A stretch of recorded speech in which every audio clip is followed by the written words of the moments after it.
Aquí descansan nuestros seres queridos. Y aquí vendremos también nosotros, porque la muerte es biológicamente un fin inevitable. Todo lo que vive ha de morir.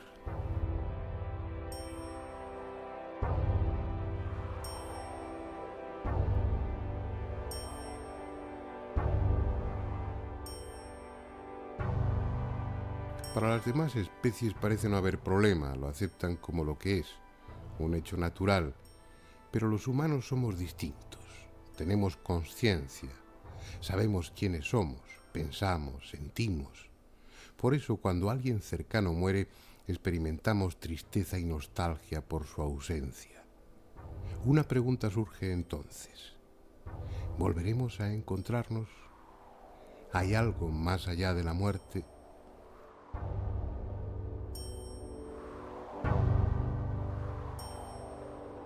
Una pregunta que en definitiva nos afecta tanto a nosotros como a los que ya se fueron, porque nosotros iremos después.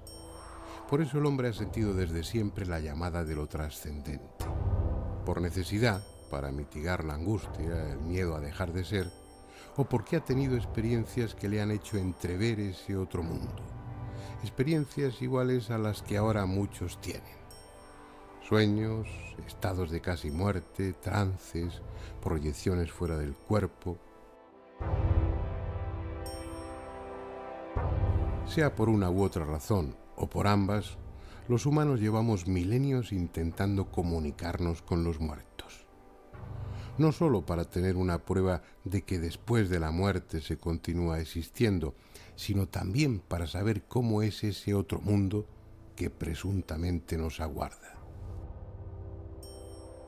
No es pues un tema nuevo.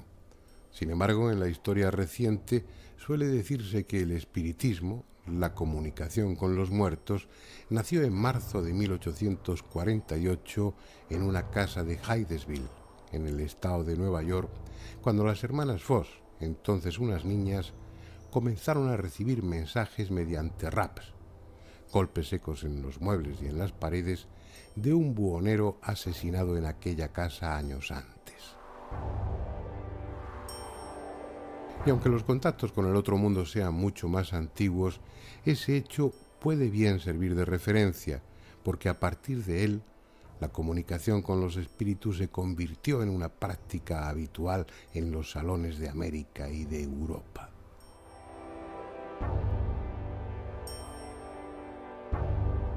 La moda pasó, pero da la impresión que desde el más allá, los muertos no se resignaban a esa ruptura del diálogo, y ya que los médiums y las mesas parlantes escaseaban, buscaron otra forma de comunicarse, la que alguien menos podía imaginarse: el magnetofón.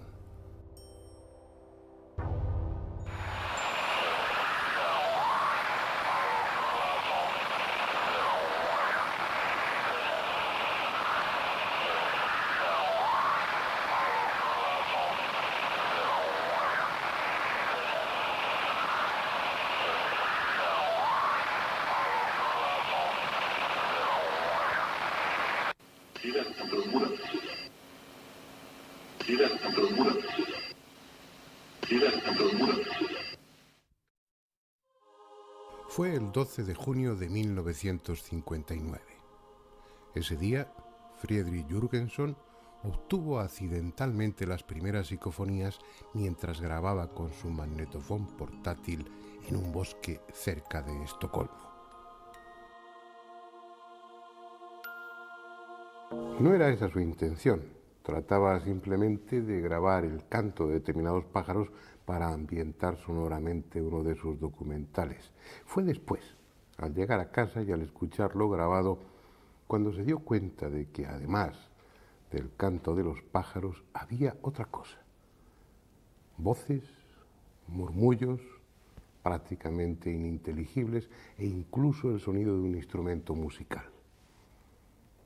Pensó que era un defecto del magnetofón o de la cinta, porque cuando había hecho las grabaciones en el bosque no había absolutamente nadie. Sin embargo, en los días siguientes, y a pesar de las precauciones que tomó, nuevas voces aparecieron en la cinta magnetofónica. y una de ellas la reconoció inmediatamente, porque era la de su madre muerta que le decía Freddy, Freddy, mi pequeño Freddy. Se inició así una etapa apasionante, llena de logros espectaculares en un campo de experimentación totalmente nuevo, y también de sinsabores, por la incomprensión y por el rechazo que muchos investigadores mostraron ante algo tan poco científico como que desde el otro mundo los muertos quisieran comunicarse con los vivos. Pero eso era lo que realmente parecía. Aquellas voces no solamente se identificaban como personas fallecidas, sino que también usaban sus voces. Un solo ejemplo. Constantin Raudive, la figura más destacada en este campo, que a su muerte en 1974 dejó grabadas alrededor de 100.000 psicofonías, al preguntar en agosto de 1961 por Andrea, una amiga muerta, obtuvo inmediatamente esta respuesta.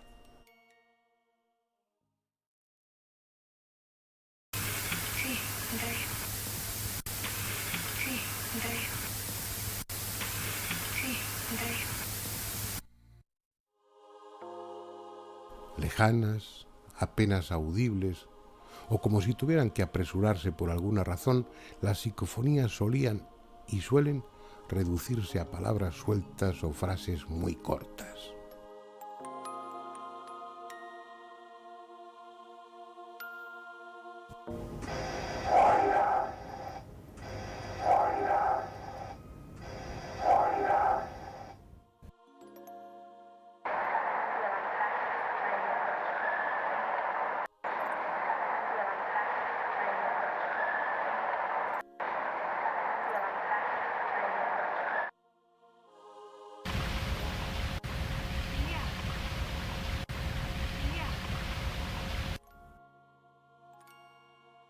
Pero no siempre es así. En alguna ocasión, lo grabado psicofónicamente desconcierta por su espectacularidad y belleza, como el coro que ahora escucharemos. Voces armoniosas cantando presuntamente desde el otro mundo, obtenidas por el investigador italiano Marcello Bacci, y que, aunque no tengan necesariamente que ver con lo religioso, recuerdan los cantos litúrgicos.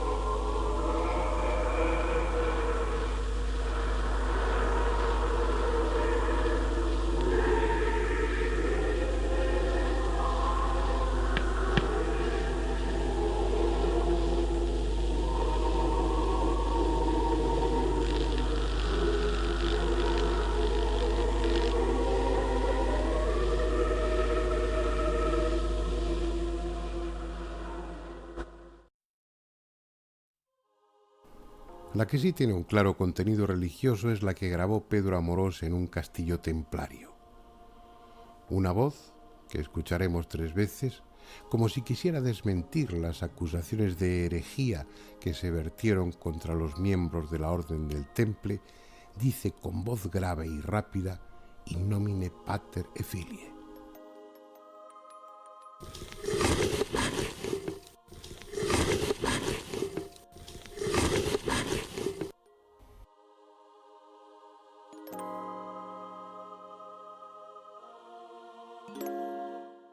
En teoría, cualquier sitio es bueno para grabar psicofonías.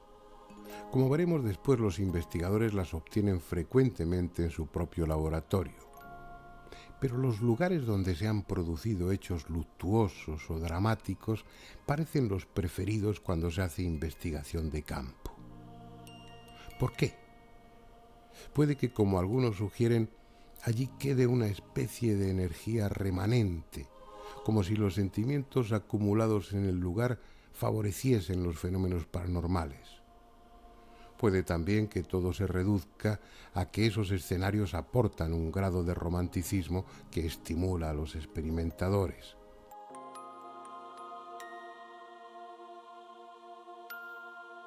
Sea por una u otra razón, los cazadores de psicofonías acuden a lugares como este, en el condado de Treviño, un pueblo llamado Ochate, del que solo queda en pie la torre de su iglesia, desnuda y fantasmal. Un pueblo de trágica historia, asolado por sucesivas epidemias que acabaron con casi todos los habitantes y del que los pocos que quedaron huyeron para no volver jamás. Muchos de los que, atraídos por su siniestra fama, han pasado la noche aquí, hablan de suspiros, de pisadas a su alrededor, incluso de agresiones por manos invisibles, y también han obtenido psicofonías. Oigamos un par de ellas grabadas en el interior de la torre. La primera requiere un oído atento, pero si se fijan, distinguirán una lejana voz femenina preguntando qué hace la puerta cerrada.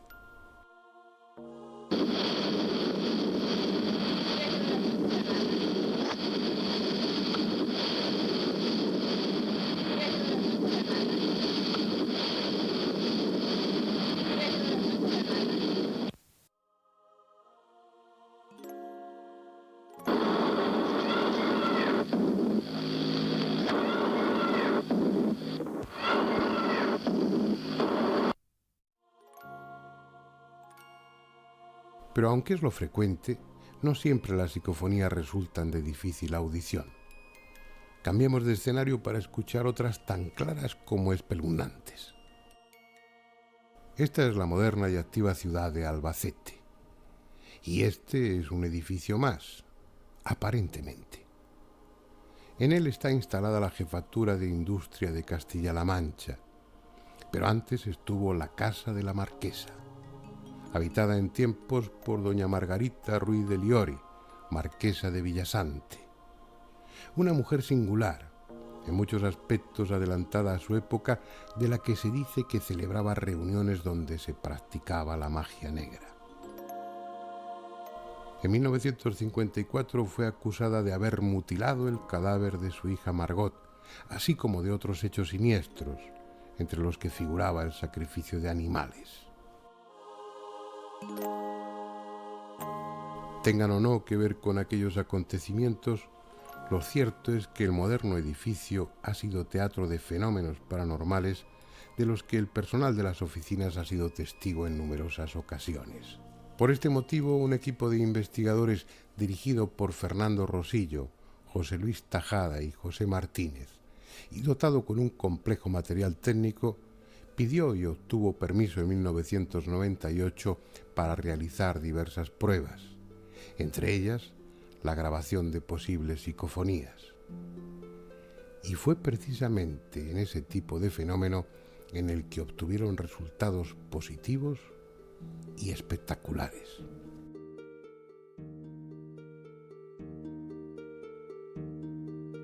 Las psicofonías que se han obtenido, una de ellas, por ejemplo, dice, es una voz de una niña de corta edad que parece indicar o parece decir mamá, frío y miedo. Es una psicofonía que después de los análisis que le hemos practicado con una serie de programas que estamos utilizando, nos dan una confianza y una validez de un 100%. Otra de ellas, por ejemplo, decía, hay mucha energía, José. Esa psicofonía se obtuvo a raíz de una pregunta que hizo José Luis en un ordenador portátil que teníamos la primera noche. Y lo mismo, es la misma voz con la misma cadencia. Hay otra psicofonía que dice, soy yo.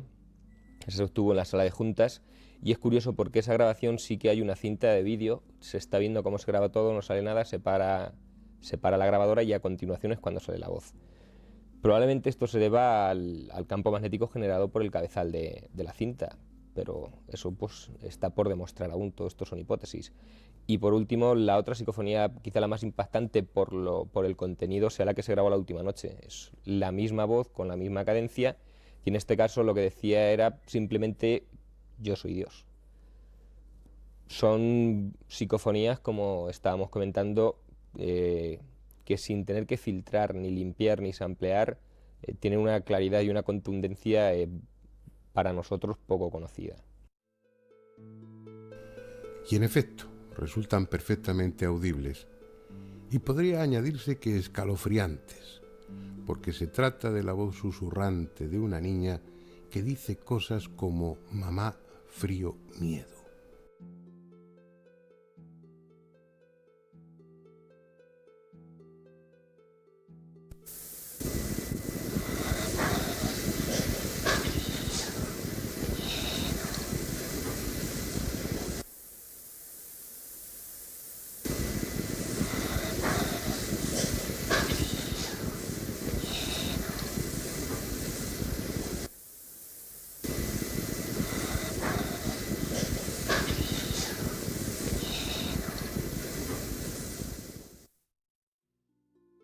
Una voz infantil venida quién sabe de dónde, que en otro de los momentos se acercó a uno de los micrófonos para decir que era ella.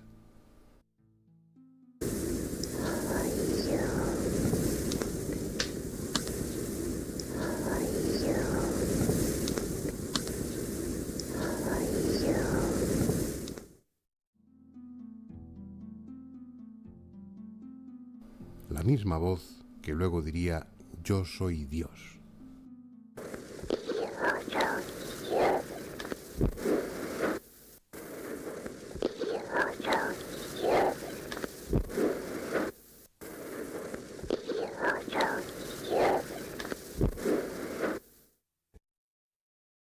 ¿Qué son esas voces? ¿De dónde proceden? Los que asistimos a aquellos años iniciales de las psicofonías recordamos las encendidas polémicas entre los que sostenían que se trataba de algo sobrenatural y aquellos que pretendían encajar el fenómeno dentro de lo conocido. Se barajaron todo tipo de hipótesis. Obviamente se habló de grabaciones espurias, es decir, fragmentos de programas de radio o de televisión que por alguna razón quedaban registrados en la cinta. Se dijo también que podía ser un fenómeno de ventriloquía inconsciente o un fenómeno de psicocinesis, es decir, que la propia mente del investigador estuviera alterando la materia, en este caso la cinta magnetofónica, y su inconsciente fuera el que produjese las voces. Pero todas esas hipótesis no resistieron la contundencia de los hechos y quedaron en nada. Si no se trata de las voces de los muertos, como ellas mismas suelen presentarse, habrá que convenir que cuando menos se trata de voces procedentes de un nivel de la realidad diferente a este en el que estamos, de otra dimensión, de otra parte de este mundo que no es accesible a nuestros sentidos. Esa, por el momento, parece ser la única conclusión lógica. Si ante un hecho paranormal, como una parafonía de efectos físicos, o las caras de Belmez, técnicamente llamadas teleplastia, no encontramos la causa, descartado el fraude, no encontramos la causa en el nivel ontológico donde el hecho se produce, como no puede haber efecto sin causa, la causa tiene que estar en otro nivel. En cualquier caso, las psicofonías dan la impresión de ser una ventana que se abre a otro mundo. Una ventana a la que alguien se acerca para susurrar junto al micrófono o que grita desde lejos. Belmez de la Moraleda es un lugar especial.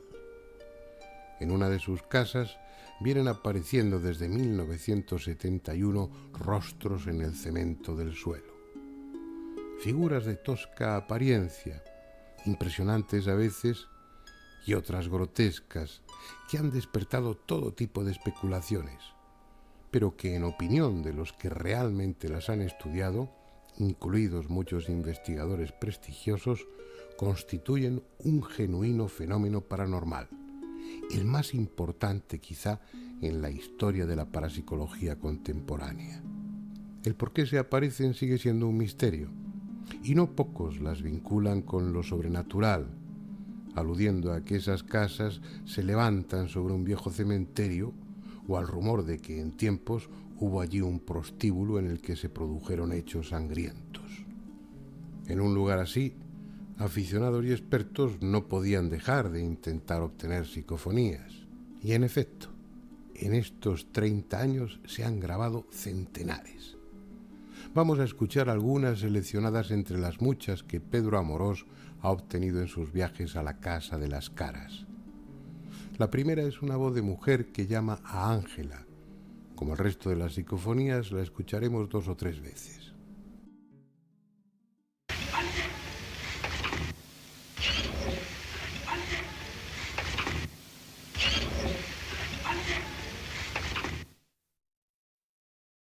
Otra, también muy clara, pero de contenido más siniestro, parece decir matar a él. Matar a él. Matar a él. Matar a él.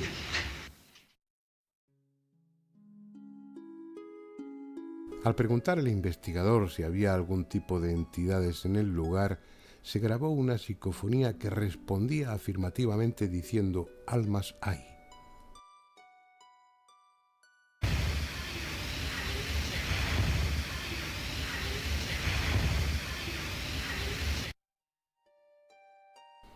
En otro momento, una de esas voces parece decir ponte la mano en la frente.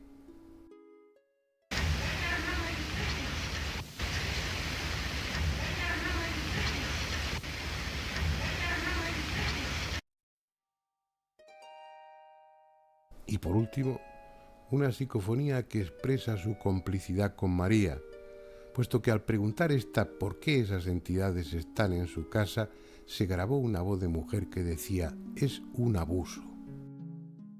Bueno, ¿por qué han venido aquí a mi casa?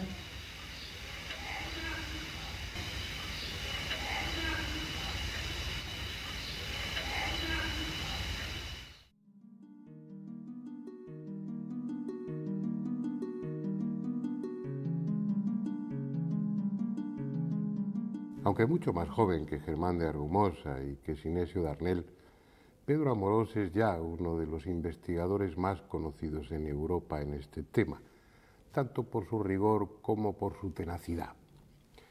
Lleva unas 40.000 psicofonías grabadas y gran parte de su experiencia la ha recogido en un libro, Psicofonías, Voces del Más Allá, donde, entre otras cosas, describe la técnica más adecuada para grabar estas voces, tanto en la investigación de campo como en el laboratorio. Así pues, bien puede ser él quien nos ilustre sobre la mejor forma de hacerlo.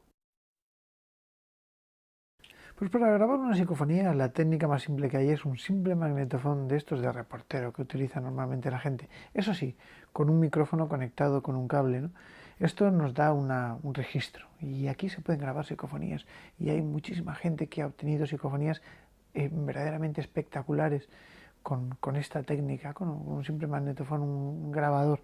Yo al principio utilizaba un grabador, un pequeño maletín pequeñito de plástico y me iba por ahí a intentar conseguir psicofonías en casas encantadas o que se decían misteriosas, ¿no?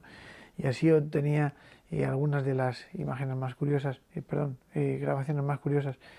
Claro, luego utilizas aparatos como de bobina abierta o incluso los ordenadores que te dan un espectro, un ancho diferente de grabación y gracias a eso las psicofonías son más claras, más inteligibles y se puede trabajar mucho mejor con el sonido, evidentemente. No es lo mismo caminar por una autopista que por una carretera comarcal.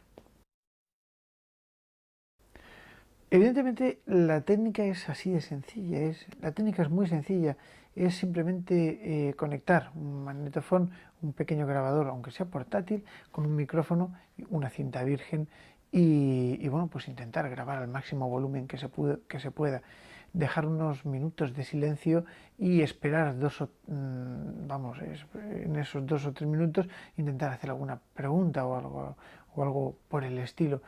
Después, con todo el silencio, por supuesto, después rebobinar esto y escucharlo grabado. Es tan sumamente sencillo que cualquiera puede realizar este tipo de grabaciones y este tipo de experiencias, ¿no?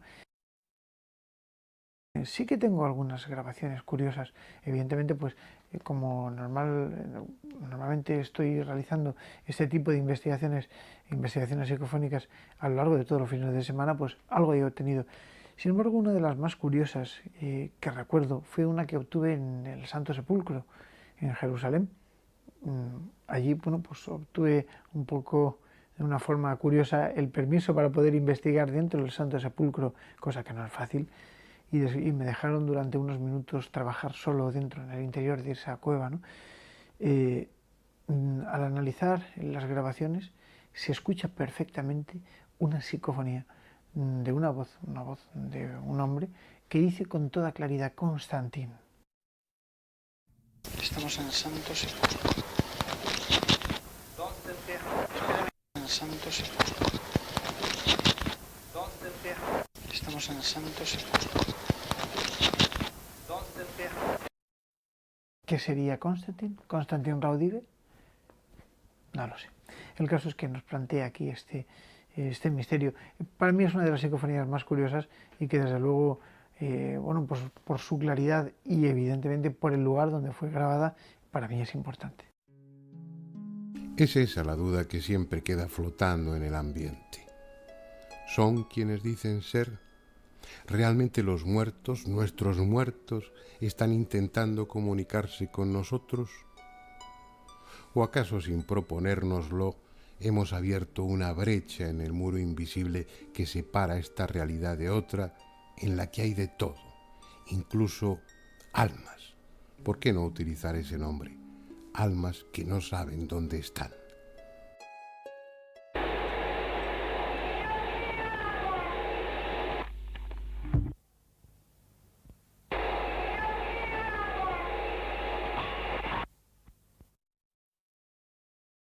O niños perdidos, solos en un mundo de sombras que utilizan este medio para gritar su desconsuelo.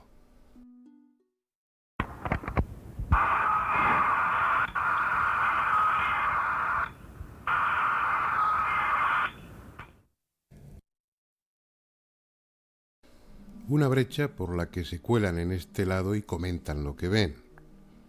Como esta, en la que una voz, grabada en un magnetofón puesto en marcha con temporizador en el laboratorio vacío de Sinesio Darnell, deja constancia de que estuvo allí y no había nadie. Hoy nadie.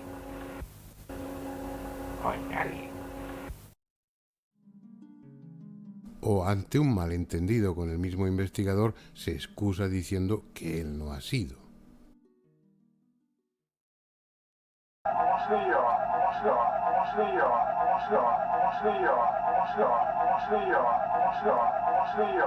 Creo que se entiende perfectamente, ¿no?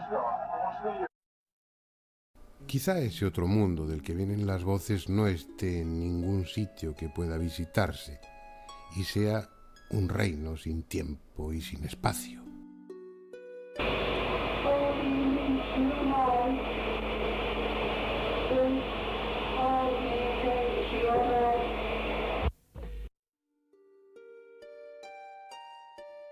Pero estén o no en otra dimensión, sean muertos o entidades de otra naturaleza, lo que la experiencia de estas últimas décadas viene a decirnos es que ellos quieren comunicarse con nosotros y han encontrado en la electrónica un medio limpio y eficaz para hacerlo, porque por asombroso que resulte, ya no solo dejan oír sus voces, sino que desde 1985 nos permiten ver sus rostros a través del televisor y últimamente de la pantalla del ordenador.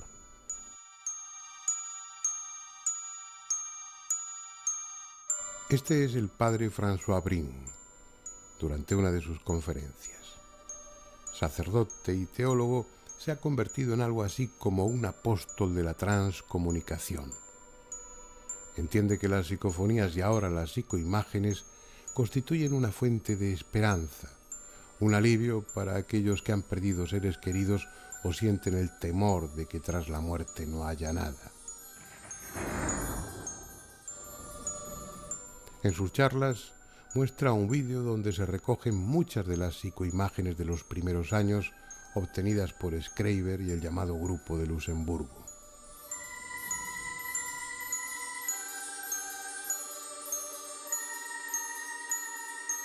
Si a Jürgenson le corresponde el mérito de haber grabado en 1959 las primeras psicofonías, a Klaus Schreiber le pertenece el de grabar las primeras psicoimágenes en 1985.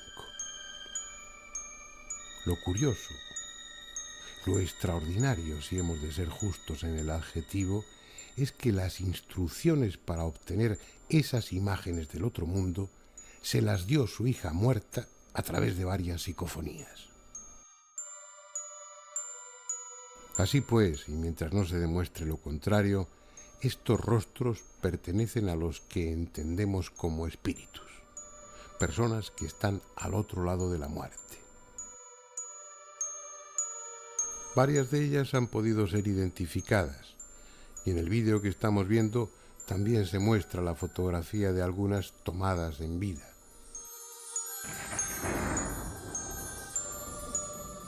Por ejemplo, esta es la imagen fantasmal, valga la expresión, de quien parece ser un religioso captada por Schreiber. Y esta es una fotografía del mismo cuando estaba vivo. Un austriaco que fue abad en un monasterio y que durante muchos años se dedicó al estudio del espiritismo. Esta hermosa mujer que nos sonríe desde el más allá es una alemana que vivió en Estados Unidos y murió a los 74 años. Sin embargo, como estamos viendo, en ese otro mundo su apariencia es la de una mujer en la plenitud de su belleza. Esta psicoimagen es de las pocas que se han grabado en movimiento, incluso parece decir algo. Otro también identificado y al que luego veremos girar la cabeza es el fallecido investigador francés Henri Sinclair.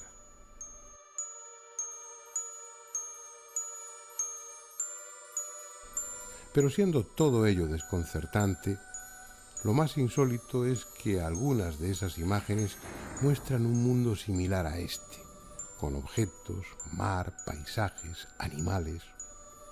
Carecemos de otra información que la que ellos nos proporcionan a través de las psicofonías, de la escritura automática y de otros métodos del espiritismo clásico, y es poco o demasiado subjetivo como para sacar conclusiones.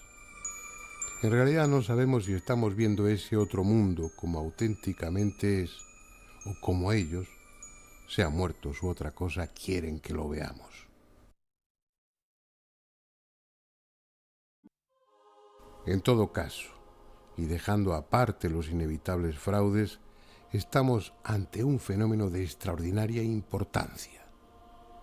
La técnica nos ha proporcionado un medio que nadie había imaginado para ponernos en contacto con otro plano distinto de la realidad. De momento son solo imágenes, generalmente inmóviles y silenciosas, pero llenas de dramatismo, incluso sobrecogedoras como las que ahora vemos, obtenidas por un grupo de Tenerife en 1988 y que después de estas experiencias iniciales no volvieron a conseguir.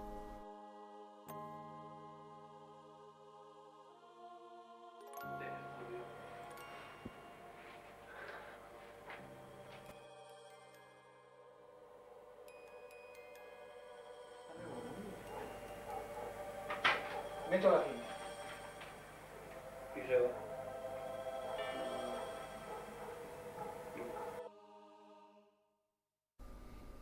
En cierta medida lo que estamos viendo es excepcional. Lo habitual es que las psicoimágenes se limiten a rostros estáticos, desenfocados o deformados, en ocasiones difíciles de reconocer y que aparecen en un solo fotograma, en un solo frame del vídeo grabado. A cambio, la técnica es en principio tan sencilla que cualquiera puede intentarlo.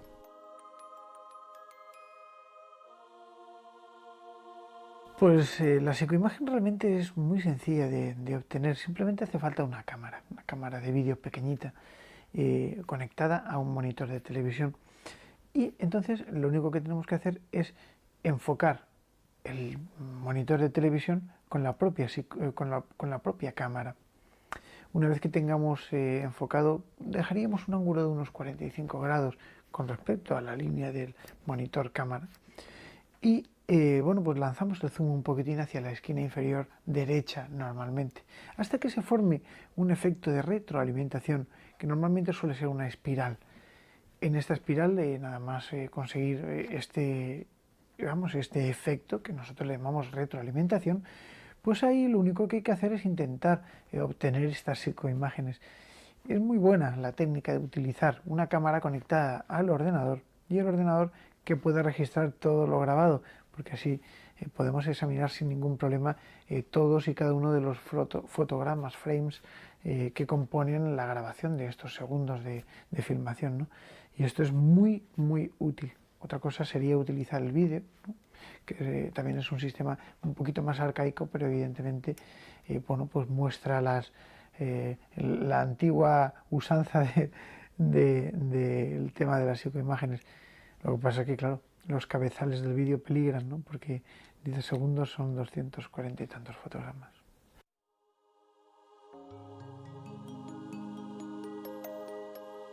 Hemos oído sus voces, hemos visto sus rostros. Si son quienes dicen ser, el miedo que desde siempre hemos sentido ante la muerte debiera desvanecerse para dar paso a la certeza de que tras ella continuamos existiendo. Sin embargo, siendo mucho lo que se ha avanzado en este campo, no es suficiente. La mayoría necesita pruebas más sólidas aún, más concluyentes. Y quizá tengan razón, pero al menos convengamos en que estas experiencias abren una puerta a la esperanza.